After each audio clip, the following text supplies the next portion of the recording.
کہ یہ طالبان کون ہیں، کہاں سے آ گئے ہیں۔ کوئی 30 سال پہلے تو ان کا کوئی تذکرہ نہیں تھا۔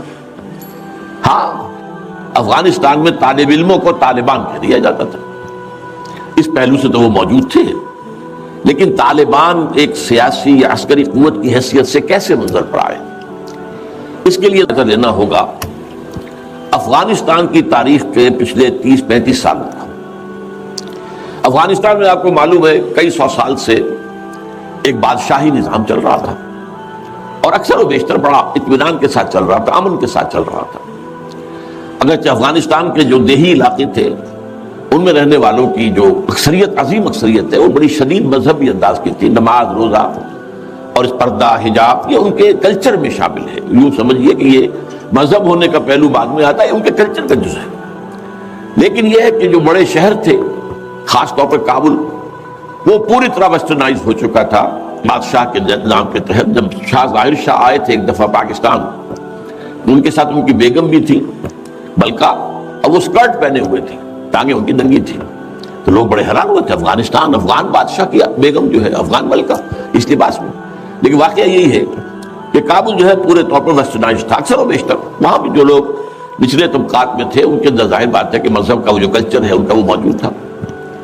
اس کیفیت میں ایک سڈن چینج آئی جب سردار داؤد خان نے تختہ الٹا ظاہر شاہ کا، اور ان کی لیننگز جو ہیں، رجحان جو ہیں، وہ روس کی طرف زیادہ تھے، لیکن یہ کہ وہ کوئی خالص نظریاتی کمیونسٹ نہیں تھے۔ اس کے بعد آپ کو یاد ہوگا یکے بعد دیگرے کئی قتل ہوئے، سردار داؤد کو کسی نے قتل کیا، پھر اس کو کسی اور نے قتل کیا، پھر کسی اور نے قتل کیا، اور اس کے بعد آخر میں کیا ہوا کہ روسی فوجیں اور کرمل جو تھا اس کے ساتھ روسی فوجیں آ گئی۔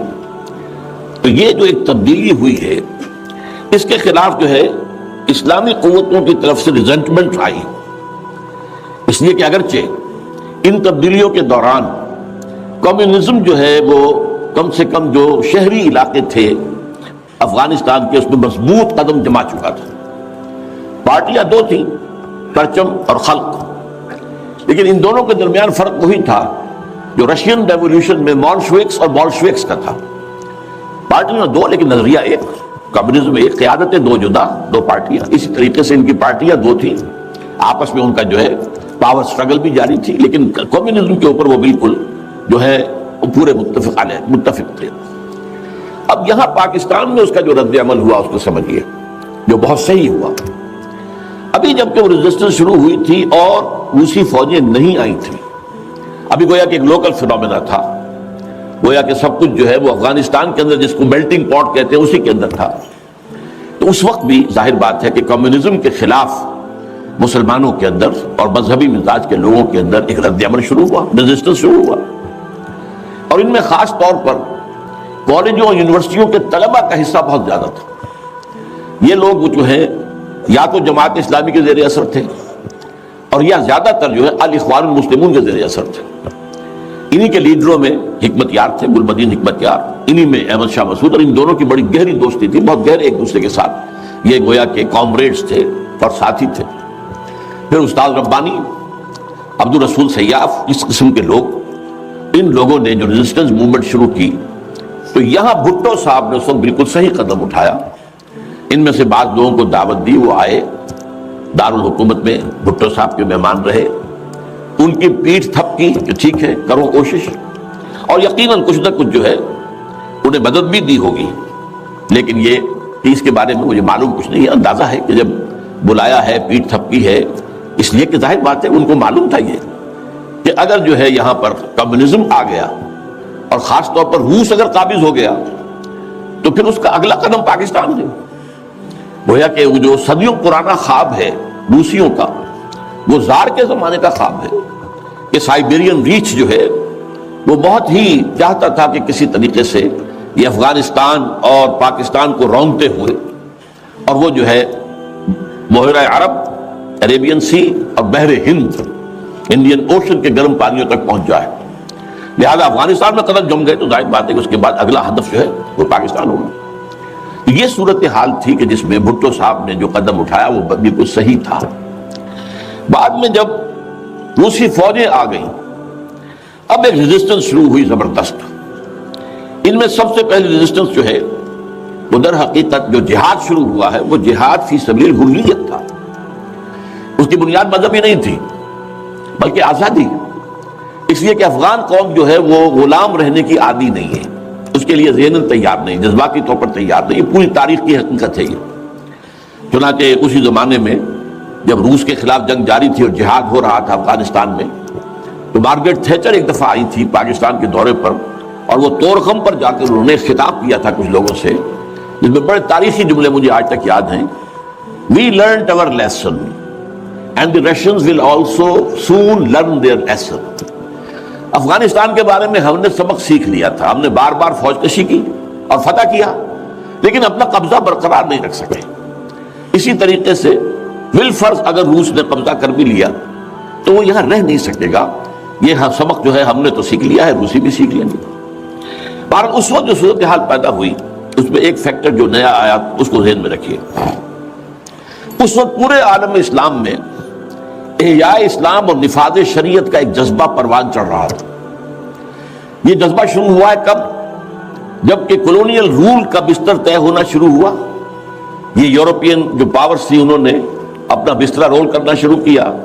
تو جیسے جیسے مسلمان ممالک آزاد ہوئے ان کو یاد آیا، جیسے آدمی کو نیند سے اٹھے تو یاد آیا کہ میں نے کوئی خواب دیکھا تھا. یاد آیا کہ ہمارا بھی تو ایک نظام ہوتا تھا نا، یا انگریزوں کے آنے سے پہلے، یا ولندیزیوں کے آنے سے پہلے، یا فرانسیسیوں کے آنے سے پہلے، یا اطالویوں کے آنے سے پہلے، یا اسپینیئرز کے آنے سے پہلے. یہ آخر ہمارا ایک نظام تھا، تو اب ہم اس نظام کو دوبارہ قائم کریں. یہ ایک جذبہ تھا، اگرچہ مبہم تھا، واضح نہیں تھا. اور یہ کہ آج کے دور میں اسلامی نظام کیا ہوگا، کیسے ہوگا، اس کے کوئی واضح تصورات نہیں تھے، لیکن جذبہ موجود تھا. اسی کو علامہ اقبال نے جو ہے ابلیس کی زبان سے کہلوایا ہے، وہ ابلیس کی مجلس شورا میں، کہ ہے اگر کوئی خطر مجھ کو تو اس امت سے ہے، نہ مجھے جمہوریت سے کوئی اندیشہ ہے.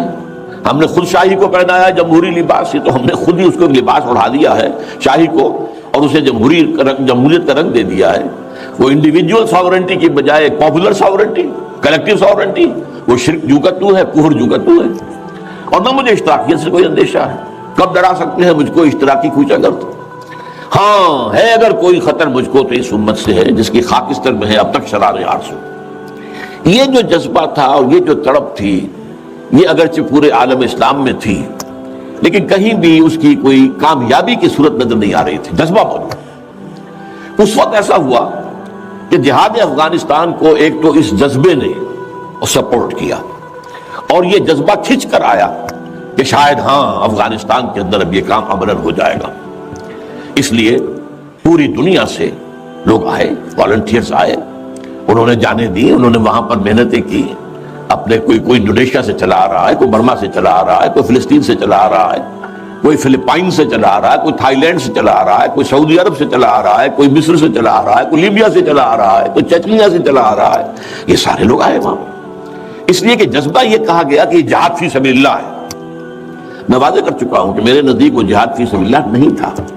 جہاد فی سبیل اللہ کی جو شرائط ہیں وہ یہ ہے کہ پہلے دعوت اور اس میں اتمام حجت، پھر جو دعوت کو قبول کرے انہیں منظم کرنا، ڈسپلن آرگنائزیشن میں لانا، ایک امیر کے تابع ہو کر، اس سے بیعت کر کے، اور پھر یہ کہ ان کی تربیت، ان کا تزکیہ یہ ہو کہ دل میں سوائے اللہ کی رضا کے کوئی اور جذبہ باقی نہ رہ جائے. یہ مال و دولت دنیا یہ نہیں، کچھ نہیں، نہ حکومت نہ سیادت، صرف اللہ کی رضا. اور یہ کہ جذبہ اتنا ابھر آئے کہ تن من دھن حتیٰ کہ جان دینے کے لیے تیار ہو جائے. یہ ساری شرائط ہیں جہاد فی سبیل اللہ کی. ظاہر بات ہے کہ وہاں پر تو جو ایک دم حملہ ہو گیا اور دوسری فوجی آ گئے تو نہ ان کاموں کا موقع تھا نہ اس کے لیے وقت تھا. وہ لوگ کھڑے ہو گئے. یہ جہاد فی سبیل حریت تھا، آزادی کا جہاد. اور مسلمان جب آزادی کا جہاد کرتا ہے تو وہ بھی جہاد فی سبیل اللہ ہی کی ایک قسم ہے، جائز جہاد ہے، اس میں جان دینا بھی شہادت ہے. اگرچہ وہ جو ایک مثبت جہاد فی سبیل اللہ وہ تو ہمیں سیرت صحابہ اور سیرت النبی صلی اللہ علیہ وسلم میں اس کا پورا نقشہ ملتا ہے. بہرحال ایک تو یہ کہ وہ کشش ان کو کھینچ کر لائی. دوسری طرف امریکہ نے وہ یہ چاہتا تھا کہ اسے نظر آ گیا کہ روس سے ایک تو جو بڑا پرانا اکاؤنٹ ہے، یعنی یہ کہ جو ویتنام میں روسیوں کے ہاتھوں شکست کھائی تھی امریکہ نے اور بھاگا تھا وہاں سے، تو گویا کہ اس کا بدلہ لینے کا یہ سنہرا وقت آ گیا ہے. اس سے بھرپور فائدہ اٹھایا جائے، اور یہ کہ اگر ہو سکے تو شاید اس حد تک بھی ان کے خیال میں ہو کہ USSR کو ختم کر دیا جائے. میرے خیال میں ایسا نہیں تھا، وہ یہ نہیں سمجھتے تھے کہ USSR ختم ہو جائے گا، لیکن یہ کہ بہت کمزور ہو جائے گا اور یہ کہ اس کی بلیڈنگ ہو جائے گی۔ اس کے لیے اس نے اس جہاد کا غلغلہ دوسروں سے بڑھ کر، مسلمانوں سے بڑھ کر جو ہے دنیا میں بلند کیا، اور ان جہادی لیڈروں کا کردار بنایا پوری دنیا میں، ان کی شخصیت کی امیجز بنائی ہیں۔ احمد شاہ مسعود کو دی لائن آف پنشیر، پوری دنیا کے اندر اس کے بارے میں جو ہے وہ دھاک بٹھائی گئی، تاکہ یہ لوگ زیادہ سے زیادہ لوگ آ جائیں، والنٹیئر مل جائیں۔ ہمارا آدمی تو کوئی نہیں مرے گا، ہم تو پیسے دیں گے اور ہتھیار دیں گے، مریں گے یہ مسلمان مریں گے، چاہے وہ افغان ہیں چاہے باہر سے آنے والے ہیں۔ تو وہ جو غلغلہ جہاد کا تھا، اور اس میں گویا کہ ایک طرح سے امریکہ کے اس ایجنڈے کو نہ جانتے ہوئے، نہ سمجھتے ہوئے، گویا کہ لا علمی میں جو تقویت پہنچائی وہ ایسے لیڈروں نے، جن میں بن لادن بھی ہیں، وہ جہاد کے لیے لوگوں کو کھینچ کھینچ کر علم مبارک سے لے کر آئے۔ ان میں عبداللہ ابن عزام بھی تھے، شہید رحمۃ اللہ علیہ۔ انہی میں عمر عبد الرحمن ہے، جس وقت امریکہ کی جیل میں پڑے ہوئے۔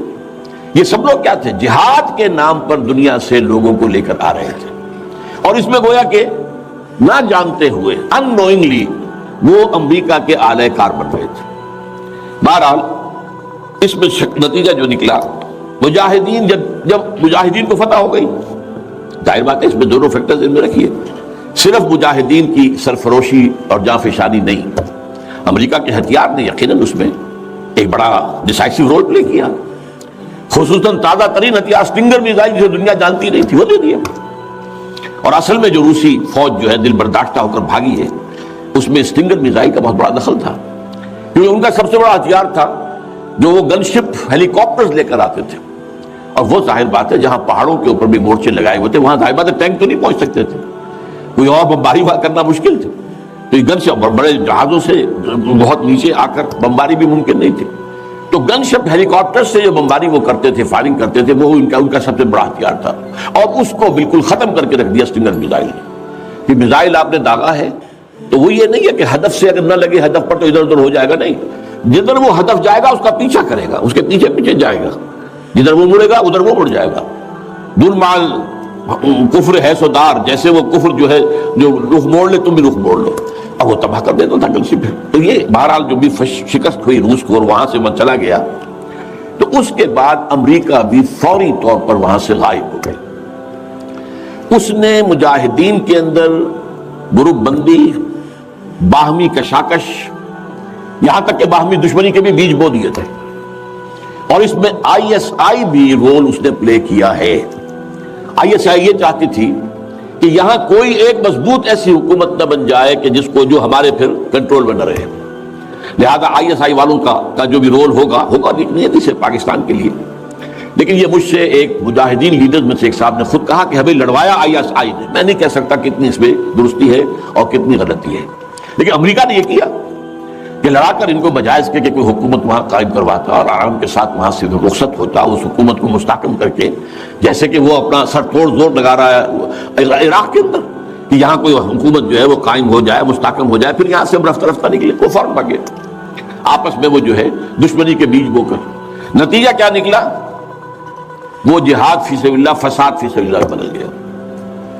وہ تباہی آئی ہے افغانستان پر جو پہلے نہیں آئی تھی، روسیوں کے ہاتھوں نہیں آئی تھی، خاص طور پر کابل میں۔ اصل تباہی و بربادی جو خانہ جنگی سے آئی ہے، اور اس کا ایک اور نتیجہ یہ نکلا کہ مختلف علاقوں میں وارڈ لارڈز نے اپنی چھوٹی چھوٹی حکومتیں، ریاستیں قائم کر لی۔ وارڈ لارڈز، ہتھیار ان کے پاس ہیں، اور وہ ہتھیار جو ہیں اس جنگ کے اندر امریکہ کے دیے ہوئے ان کے پاس بہت کافی جو ہے ابھی موجود تھے، ان کا اسلحہ خانہ تھا، تو اپنے علاقے معین کر لیے۔ اور وہاں یہ ہے کہ انہوں نے ٹیکس لینے شروع کی، جگہ ٹیکس، جو بھی گاڑی گزرے، بس گزرے، کوئی منی بس گزرے، کوئی ٹیکسی گزرے، ٹیکس دو۔ یہاں سے نکل کر اگلے میں گئے تو وہاں پھر ٹیکس دو، وہاں سے نکل کر اگلے کوئی وارڈ لارڈ کا علاقہ گیا وہاں ٹیکس دو۔ اور نہ صرف یہ کہ ٹیکس، بلکہ وہ یہ بھی کہا جاتا ہے کہ وہ خوبصورت عورتوں کو بھی اتار لیتے تھے اور خوبصورت لڑکوں کو بھی اتار لیتے تھے۔ یہ جو صورتحال تھی، اس سے افغان لوگوں کا کہ ناک میں دم آ گیا، سخت پریشان ہو گئے۔ اچھا، یہ جو میں نے کہا ہے کہ یہ امریکہ نے جو مجاہدین کی قیادت تھی اسے آپس میں لڑا کر پھر یہاں سے بھاگ جانے کے اندر آفیل سمجھی، اس کی وجہ یہ تھی امریکہ کو اندیشہ تھا کہ یہ لوگ پڑھے لکھے، جدید تعلیم یافتہ ہیں، یہ انجینئرز ہیں، گلبدین حکمت یار، احمد شاہ مسعود، استاد ربانی، بڑے عالم ہیں، فاضل ہیں، عبد الرسول سیاب الازہر کے پڑھے ہوئے تھے.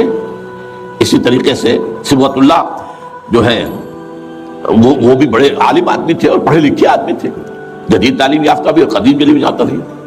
تو اس اعتبار سے انہیں اندیشہ تھا ان لوگوں کی حکومت بن گئی اگر تو یہ ایک ماڈرن اسلامک اسٹیٹ بنا دیں گے, اور یہ وہ شے ہے جو ہمارے لیے سب سے زیادہ خطرناک, سب سے زیادہ ناپسندیدہ معاملہ ہوگا, اس لیے کہ اگر واقعی طرح کی ماڈرن اسلامک اسٹیٹ وجود میں آ گئی تو ہمارے نظام کا خاتمہ ہو جائے. وہ تو یہ کہ سورج طلوع ہوتا ہے تو تاریکی تو جائے گی, رات کو تو جانا ہی جانا ہے. وہ تو جب تک سورج طلوع نہیں ہوتا رات کی تاریکی ہے, یہ انہیں اندازہ تھا خوب. بہرحال اس لیے انہوں نے خاص طور پر ان کو آپس میں لڑایا بھی. اس کے بعد یہ ہے کہ جب افغانستان کے لوگوں کے ناک میں دم آ گیا تو اب یہ ایک مرد مجاہد ملا عمر کھڑا ہوا. وہ کوئی بڑا عالم دین نہیں بلکہ پوری طرح جو ہے وہ تعلیم یافتہ بھی نہیں ہے عربی مدارس وغیرہ سے, اور ان کے ساتھ عربی مدارس کے طلباء طالبان وہ کچھ کھڑے ہو گئے کمر کس لیے کہ اب یہاں کسی طرح امن قائم کیا جائے. یہ پکار ایسی تھی کہ جو گویا کہ افغانوں کے دل کی پکار تھی, تنگ آئے ہوئے تھے ان وار لارڈ سے اور ان کے مظالم سے اور ان کے استحصال سے, لہذا وہ جہاں گئے ان کا استقبال ہوا. بہت سے لوگوں نے اپنے ہتھیار ان کے حوالے کر دیے, یہاں تک کہ گلبدین حکمت یار جو بالکل کابل کے پاس پڑا ہوا تھا اپنی فوجیں لے کر, اور گویا کہ وہ کسی فائنل اسالٹ کی تیاری میں تھا, جب یہ آئے ہیں تو اس نے راستہ دے دیا اور خود پیچھے ہٹ گیا. اس طریقے سے یوں سمجھیے کہ در حقیقت افغانستان میں ان طالبان کی حکومت جو ہے یہ گاڈ گیون ہے. تو یہ حالات نے اس درجے صورت اختیار کر لی تھی کہ یہ طالبان کو کوئی ریزسٹنس نہیں ملی اور ان کی جو ہے ایک حکومت قائم ہو گئی. بلکہ یہ گویا کہ اللہ تعالیٰ کی جو ہے حکمت کا ایک ظہور ہوا ہے. اس میں امریکہ نے اور امریکہ کے کہنے پر پاکستان نے, سعودی عرب نے, امارات نے طالبان کو سپورٹ کیا. بے نظیر کی حکومت تھی, کہاں بے نظیر جیسے سیکولر ذہن کی اور آزاد خیال قسم کی عورت, کہاں طالبان مولوی ملاٹے ان کے خیال کے مطابق. سعودی عرب نے امریکہ کے حکم سے مدد دی, امارات نے مدد دی, پاکستان نے تسلیم کر لیا, سعودی عرب نے تسلیم کر لیا اور امارات نے تسلیم کر لیا. ان کی جو ہے ایمبیسڈرز وہ آ کر یہاں بیٹھ گئے. اس کی وجہ کیا ہے؟ امریکہ سمجھتا تھا یہ ٹھیک نہیں, ملا ملاٹے ہیں, انہیں کوئی دنیا کا تو علم ہے نہیں, یہ جانتے ہی نہیں, لہذا ان سے کھیلنا آسان ہے, انہیں ہم اپنی انگلیوں پہ نچائیں گے, ان کو کٹ پتلی بنا لیں گے.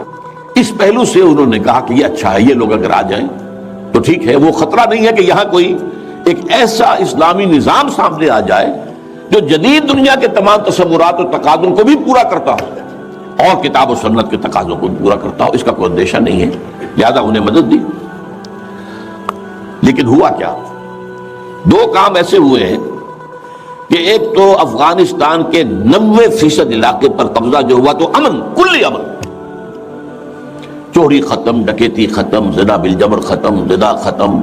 تو اب آنکھیں کھل گئی امریکہ کی, یہ کیا ہو رہا؟ اور ملا عمر کے ایک حکم پر پاپی کی کاشت زیرو. اب یہ ہے کہ کفر کے ایوانوں میں پوری دنیا میں خطرے کی گھنٹیاں بجی. یہ معاملہ کیا ہے؟ نارضت عشق کے خونی جگرے پیدا شد, حسن لرزید کے صاحب نظرے پیدا شد. یہ تو ہم جس سے ڈر رہے تھے, جس کا ہمیں خوف تھا, جس کا ہمیں اندیشہ تھا, وہ تو حقیقت سامنے آ رہی ہے. ابھی تو پورا نظام کی کوئی بات نہیں ہے, ابھی تو انہوں نے چند سزائیں نافذ کی ہیں, اس سے زیادہ تو ابھی ان کا کانسرٹ بھی کوئی نظر نہیں آیا. ہم خود جب گئے ہیں وہاں پر, میں ایک وفد لے کر گیا ہوں, نہ ان کے ذہن میں کوئی سیاسی نظام کا کوئی واضح تصور تھا, نہ میں نے ان سے پوچھا آپ کی کوئی پارلیمنٹ مجلس شورا مجلس سے ملی کہ نہیں کوئی نہیں ہے, نہ کوئی معاشی نظام کا ان کے سامنے نقشہ تھا.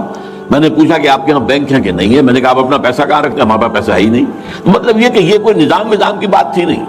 لیکن یہ کہ چوری کا ہاتھ کاٹنا, زنا کی سزا دینا, رجم کرنا, قتل کے بدلے قتل العلان میدان کے اندر, اور سر جو ہے قلم کرنا یا سینے کے اندر. ایک صاحب نے جو کہ آئی وٹنس تھے, انہوں نے دیکھا تھا کہ ایک شخص نے ایک دوسرے شخص کو قتل کیا سینے میں خنجر بھونک کر. اب اس کو پکڑ کر رسیوں سے باندھ کر لا کے ڈال دیا گیا اسٹیڈیم کے اندر, تھوڑا اور ہاتھ لگے ہوئے لوگوں کے دیکھ رہے ہیں, اور اس کی بیوی سے, مقتول کی بیوی کے ہاتھ میں خنجر دے کر کہا گیا بھونکو اس کے سینے کے اندر. اس نے کیا. اب یہ جو مناظر ہیں ان کو دیکھنے کے بعد کیا کہیں کوئی جرم رہ جائے گا؟ جیسے کہ اس سے پہلے بھی تھا معاملہ دنیا کے سامنے کہ سعودی عرب جو ہے وہ کرائم فری ایک معاشرہ بن گیا تھا جب سے وہاں پر اسلامی جو حدود اور تعزیرات نافذ ہوئی. یہ معاملہ انہوں نے دیکھ لیا کہ یہ تو ہو گیا. تو اس اعتبار سے ان کو جو ہے اب بڑی شدید خطرے کی بات ہوئی. البتہ یہ ضرور نوٹ کر لیجئے کہ اس ابتدائی عرصے میں طالبان سے کچھ غلطیاں بھی ہوئی. پہلی بات تو یہ کہ نہ ان کی کوئی تعلیم ہوئی تھی، نہ تربیت ہوئی تھی، نہ تنظیم ہوئی تھی، نہ کوئی ڈسپلن قائم تھا. یہ تو موب تھا، لہذا ان سے بڑی بڑی غلطیاں ہوئی. مثلا مزار شریف میں ایران کے سفارت خانے پر حملہ کیا، سفارتکاروں کو قتل کر دیا. پھر یہ کہ ان کے اندر مذہبی شدت پسندی بہت تھی، کٹر حنفیت، اور اس کے اندر کچھ نہ کچھ تشدد کا ایلیمنٹ بھی. ظاہر بات ہے ان عام لوگوں کے ان پڑھ لوگ، اب ان کے ذہن میں جو چیزیں تھیں، داڑھی جو ہے سنت موقدہ ہے، نہیں رکھتا اس کو سزا دو، اور حجام جو ہے اس کا سر قلم کر دو اگر وہ شیونگ کرتا ہے تو. اسی طریقے سے پردے کا شدت کے ساتھ نفاذ کیا گیا. عورتیں باہر کیوں نکلیں، اپنے گھروں میں رہو، یا یہ کہ پورا برقع لے کر نکلو. جو بھی آپ کے ہاں دنیا بھر میں شٹل کاک جس کو کہتے ہیں وہ جو ایک خیمے کی شکل میں ہوتا ہے تو وہ نہیں رہو. تو اس حوالے سے تشدد پسندی بھی ہوئی ہے، اور کچھ غلطیاں بھی ہوئی ہیں، کچھ زیادتیاں بھی ہوئی ہیں، اور کچھ انتہائی تنگ نظر مذہبیت بھی ہوا. یہ حقائق ہیں جو ہمیں ماننے پڑیں گے. اب جب پوری دنیا کے اندر یہ ایک خطرے کی گھنٹیاں بج گئی عالم کفر کے اندر کہ نارضا عشق کہ خونی جگر پیدا شد، وہ تو آ گیا. خونی جگر رکھنے والا وہ تو سامنے آ گیا. وہ خطرہ جسے اب ڈر رہے تھے، کہاں رہے تھے. اس لیے کہ آپ کو معلوم ہے کہ جب USSR کا خاتمہ ہوا ہے اور اس کے بعد جو ہے نیٹو کو اثر نو آرگنائز کرنے کی باتیں شروع ہوئیں، توسیع کی شروع ہوئی، تو کسی سے نے پوچھا نیٹو چیف سے، کمانڈر ان چیف سے، کہ اب آپ کس کے لیے، آپ کا جو دشمن تھا جس کے لیے آپ نے سارے دھندے بنائے تھے، سیٹو بھی تھا، سینٹو بھی تھا، اور نیٹو بھی تھا، اور سب سے بڑا معاملہ نیٹو کا تھا، تو اب تو تمہارا وہ دشمن ختم ہو گیا، تمہارے سامنے تمہارے گھٹنوں تمہارے قدموں میں پڑا ہوا ہے، تم سے مدد کی بھیک مانگ رہا ہے، تو تمہیں کیا خوف ہے؟ تو ان کا ہمیں اب اسلامک فنڈامنٹلزم کا خطرہ ہے. اس کے لیے گویا کہ they started to gird up their loins، اپنے جو ہے کمر کسنے کے لیے انہوں نے پروگرام بنا لیا. اور اس کے لیے نوٹ کیجئے 9/11 کا حادثہ فاجعہ خود کروایا.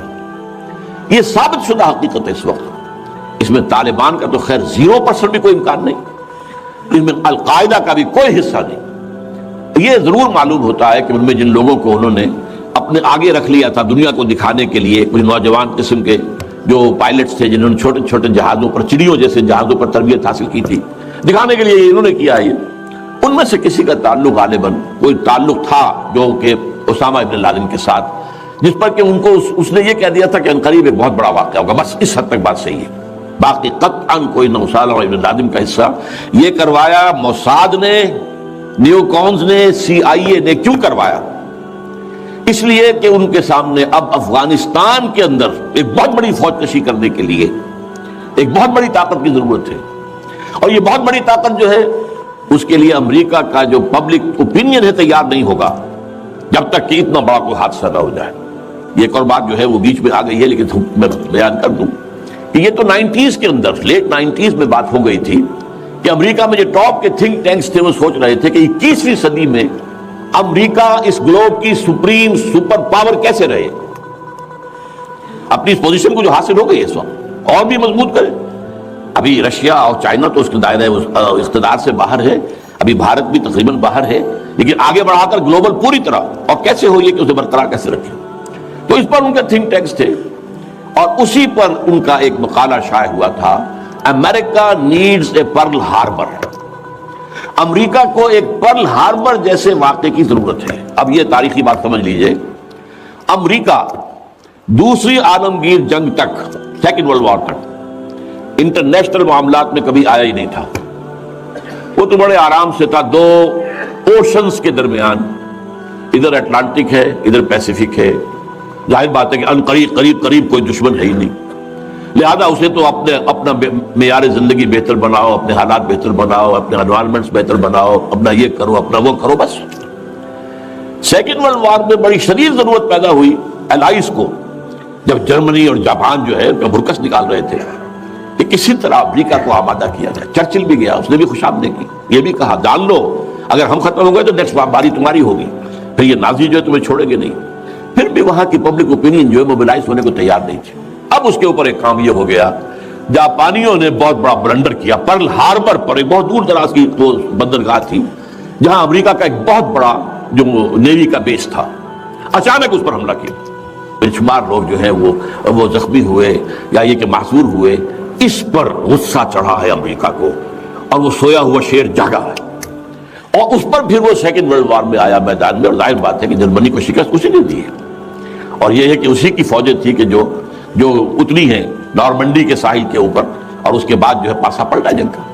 تو اس اعتبار سے یہ خیال کیا گیا کہ کوئی نہ کوئی پرل ہاربر جیسا حادثہ اگر نہیں ہوگا تو امریکن پبلک اوپینین نہیں کھڑی ہوگی، نہ وہ خرچ جو ہے وہ اس کے لیے منظوری دینے کو تیار ہوں گے۔ آخر billions and billions and billions کا معاملہ ہوتا ہے، یہ کوئی ملینز کا تو نہیں ہوتا، لہذا اس کے لیے ظاہر بات ہے کہ وہ کانگریس اور سینیٹ اور یہ سب جو ہے یہ اگر اس کے لیے منظوری دے تبھی تو ہوگا نا۔ تو امریکہ نیڈز اے پرل ہاربر، یہ بات ذہن میں رکھیے۔ اس لیے انہوں نے خود وہ پرل ہاربر امریکہ میں کرایا، اور اس میں پھر پوری دنیا میں دہشت گردی کا خطرہ اور دہشت کا خوف، اور سب سے بڑھ کر امریکہ میں جو سیکیورٹی میجرز لیے گئے ہیں امریکہ میں، ان کا آپ تصور نہیں کرتے، بلینز اور بلینز آف ڈالرز جو ایک شخص کی طرح سے لی جا رہی ہے۔ فون ٹیپ کرنے کی بھی اجازت دے دی گئی، جو امریکہ میں نہیں تھا۔ وہاں جو پرسنل آزادیاں تھیں، انفرادی آزادیاں، ان کا بڑا چرچا تھا، وہ تو ان کا بڑا چیمپئن تھا، لیکن یہ کہ سارا جو ہے ان کی پرائیویسی کا بھی بیڑا غرق، ان کا یہ سب کچھ، ان کے اوپر پابندیاں، اور جو کچھ بھی باہر سے آنے والے ہیں ان کا جس طریقے سے وہ اپنے ایئرپورٹس کے اوپر جو ہے تقریباً نیم برہنہ کر کے ان کی جو ہے تلاشی لینا، یہ سارا کچھ، اور اس پر جو انہوں نے اپنے پورا نظام بنایا انٹیلیجنس کا اور معلومات پہنچانے کا، اس کے اوپر ان کا بے شمار خرچ ہوا۔ بہرحال اس میں عیسائیوں کی صلیبی جنگ کا جذبہ بھی شامل کر دیا گیا۔ ایک امریکہ کی supreme soul, supreme power on earth ہونے کا مقصد۔ نمبر 2، صلیبی جنگ کا جذبہ سویا ہوا، اسے بھی جگایا۔ یہ بش نے بھی کہا تھا، لیکن بعد میں اس نے کہا غلطی ہو گئی، اس نے لفظ واپس لیا تھا، کروسیڈ۔ لیکن یہ ہے کہ فلاڈلفیا، یہ جو امریکہ کا ایک اہم شہر ہے، وہاں سے ایک شائع ہوتا ہے ماہنامہ فلاڈلفیا ٹرمپٹ، اس کے مدیر نے، یہ پروٹیسٹنٹس کا ہے، اور جو ایونجلسٹ کہلاتے ہیں وہاں پر، جو کہ خاص طور پر پرچارک ہیں انجیل کے، یہ ان کا رسالہ ہے، اور انہوں نے یہ لکھ دیا تھا، یہ میں نے اپنے 2 کتابوں میں کور پر شائع کیا ہوا ہے، وہ بہت خوبصورت، کہ ڈوم آف دی راک جو ہے، جو گنبد سقرا ہے، تو اس کے اوپر جو ہے بڑا خوبصورت تصویر دے کر کہ many people think that crusades are a thing of the past, over forever, but they are mistaken۔ تو دنیا میں تیاری ہو رہی ہے لاسٹ کروسیڈ کی، یہ اس کے اپنے الفاظ ہیں، اور یہ پورا ایک مکتبہ فکر ہے، ایک پورا ان کا جو ہے بہت آبادی کے اندر بہت انفلوئنشل حصہ ہے۔